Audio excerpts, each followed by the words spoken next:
Hey YouTube, this is Kerry scrapping for a dart. Well, it's been a couple weeks now. I don't know if anybody, if you've heard or not, I've made a few comments on some of my prior videos, and Mike the Scrapper's kind of made an announcement to some guys on his Facebook, but I had a medical procedure. It was sudden.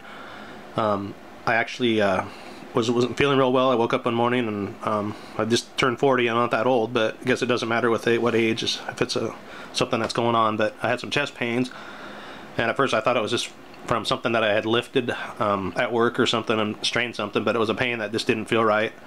I almost went to work anyway, but my wife convinced me to call 911, and I ended up going to an emergency, and they're checking me out, and my heart was doing some weird flutters and some palpitations and stuff, and the EKG didn't really look right. So while I was in an emergency there, I was just sitting there, and they were checking me out, and I just felt dizzy, and I felt faint, and I ended up passing out.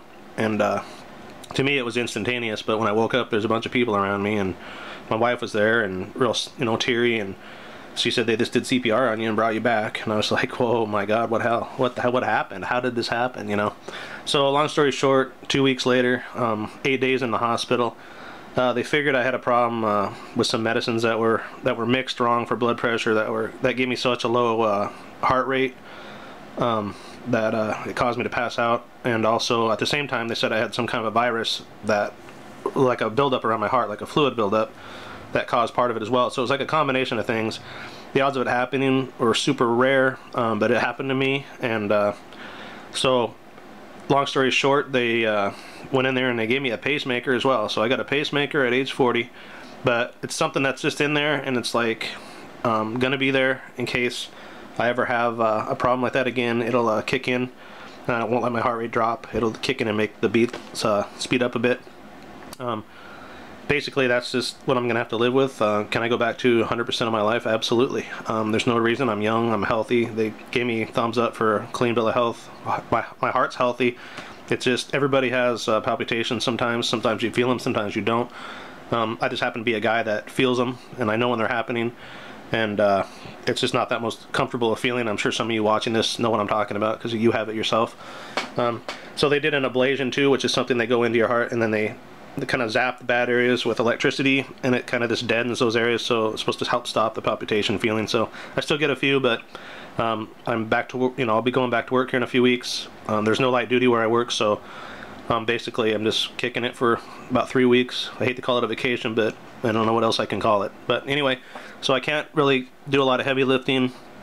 I can't do a bunch of scrap, but that's okay. I'm going to show you in another video here pretty quick. I had a friend go with me to go to my college contact because I had a bunch of stuff and I couldn't afford not to pick it up, but I also couldn't afford to go by myself and hurt myself. So I owe them a lot of thanks to my friend Will for helping me do all the loading and unloading for me. I got a big pile of stuff ready to go. I just can't work on it. It's killing me. So, but anyway, I wanted to show you a few things. I had some time. I ended up going to the yard sales are really winding down. Our weather's getting real crappy. It's raining a lot. Today is sunny, but they're saying by this weekend it's going to be down, 40 degrees, maybe lower. Winter's coming already. So the yard sales are winding down. But I want to show you what you can do if you don't have a bunch of yard sales. If you have thrift stores or like Goodwills or anything like that in your area, you can go. I hadn't been to this one for like 6 months because I've been doing all the yard sale. I hadn't had to, but I figured, oh, what the heck, let's go over there, and I found some cool stuff. And I'm going to make some money on this stuff. And most thrift stores these days, they know about eBay, they know about all this other stuff. Some thrift stores actually have their own eBay sites. So it makes it harder for people that want to treasure hunt to find things. But of course a lot of thrift stores don't realize that you can make money in a lot of different areas, and like games and stuff they don't even mess with. They have a shelf, $1 a game, so it's almost cheaper than some yard sale games. So anyway, I picked up a few things. I got another a deluxe Monopoly, I got another Clue game, I got a Trouble game, a regular Monopoly game, and then an old school aggravation game. And these, I'm not going to do a price list today. I just don't feel like getting into all that. I'm still tired, trying to recover. But basically, you pay $1 a piece for these. It's $5 right there. I can make anywhere, average about $5 a game here for parts, because people buy the parts. So look them up on eBay and you'll find out what parts sell for. There's this Big Jim camper. I think it was like $2. It's from the 70s. It's pretty rough. It's missing a lot of the parts, but it's still got the side panel and the axles are straight. And somebody will buy it for parts. And they don't you know, they're not in this condition. They might not even sell on eBay. But an item like that, I will take to an auction, and I'll show you my auctions in the fall and kind of what I do.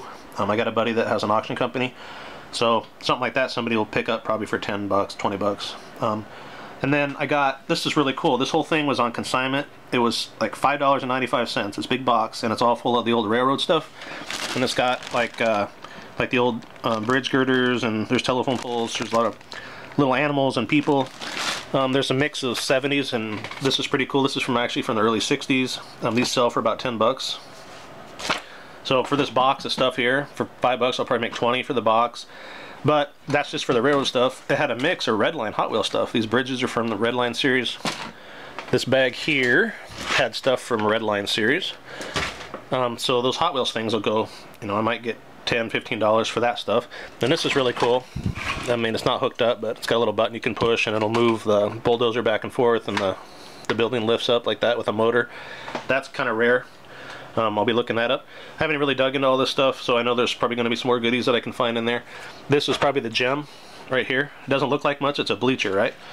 But since I collect models, I know what this is. It's from the Model Motor Company from Aurora. This bleacher set sells really high on eBay. It's partial. I think there's other parts to it in there. These sell complete probably $40, $50 for this, if you can believe it. So this is partial. I might get 20 bucks for it.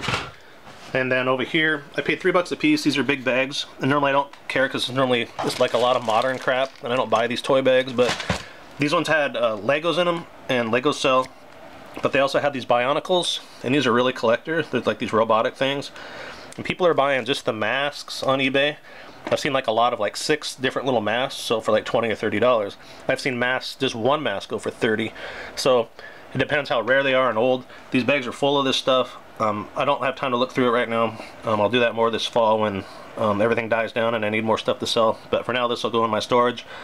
So anyway, you know, I think we paid $36 for everything here. Plus, I'll show you in another video out in the garage. I got some wiring, thick, heavy-duty stuff from dryers and stuff like that were 75% off. So I was paying like $1 a piece, and I'll make, you know, triple that. So we're looking at about $100, $110 for potential here. For paying $36 plus the scrap value of the wire will probably be another $20. So we're gonna make some money, and there's money at thrift stores. So just wanted to give you an update about my health. I'm slowly coming back. I miss doing the videos. I miss you guys.